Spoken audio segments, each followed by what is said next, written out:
I grew up in a community in Philadelphia, Catholic church community, and one of the most prolific abusers in the Philadelphia Archdiocese lived in our parish.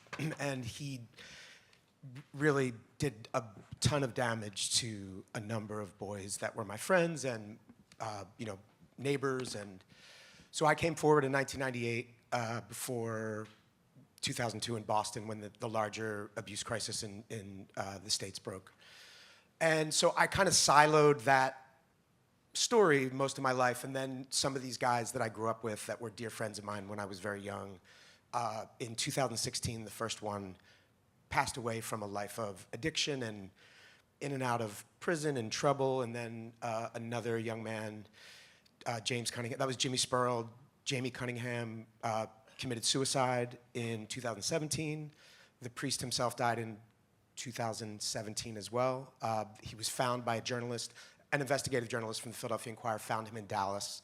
He he left his house, checked into a hotel, and was dead the next day. And then one of the subjects of the film, John Delaney, has since overdosed. He was one of the guys that I made the film with. So what I did was I went back to my community. I'm a performer and a writer and a stand-up comedian and a storyteller, and I went back to the community and retold the story, reframed it in the local firehouse in a back room at a bar. And I had been telling these stories that weren't necessarily addressing the abuse, but stories, very intimate stories from our community.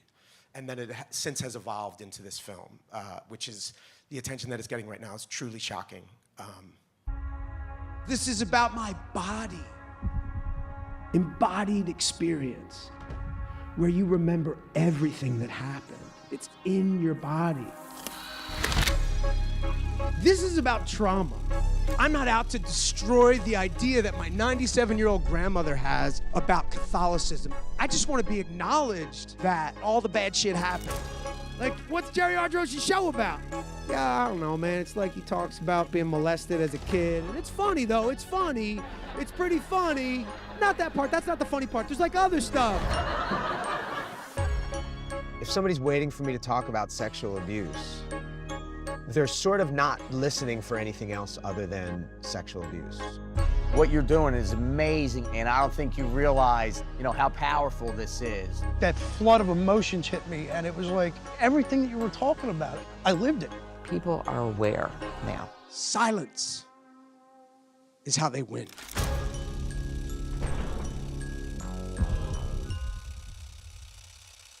And so interestingly, when I got to town, a few people kind of just approached us on the street, which was very out of body for me. Like someone just said, "Oh, I loved your film." And it was the first time that it had been outside of the very small group of people in Philadelphia who had seen it.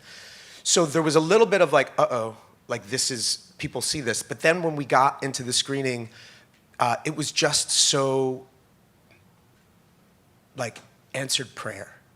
To be in community, because it was about community. Like it's about how do you speak to the unspeakable? And my answer is, like, my dad's the oldest of 12 kids, and everything we did in community. We shared food, we shared clothes, we shared everything.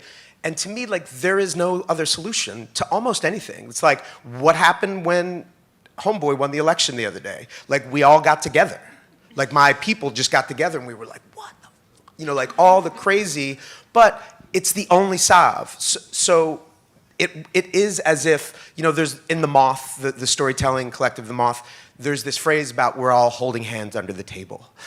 And that is what it felt like. It felt like just people locking arms. And it was really, really like completely, I did not want this to be about my own personal healing. Like that was not my thought or my stated goal. It was really about like bringing my community together and having a frank discussion about this thing that was ricocheting around and frankly killing people.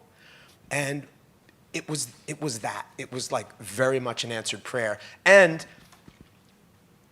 it's hard to be centered here when in my mind the community is centered in these boys who have passed away. And like, I still think of them as boys. They were men when they passed, but these were boys. These were boys that carried this poison through their lives.